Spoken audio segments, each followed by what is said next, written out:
నీకు సహాయము చేయువాడును నేనే. యెషయా 41:10.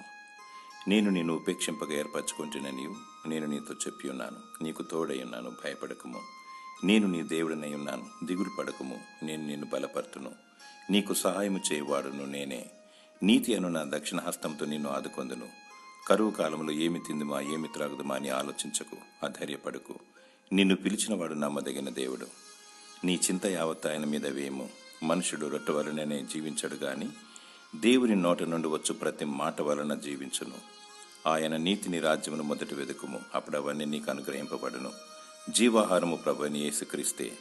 ఆత్మీయమైన ఆహారం కొరకు ఆరాటపడుము. పరలోక రాజ్యము కొరకు ప్రయాసము కలిగి ఉండుము. దీన మనసుతో దేవుని పాదాల చెంత మొరపెట్టుము.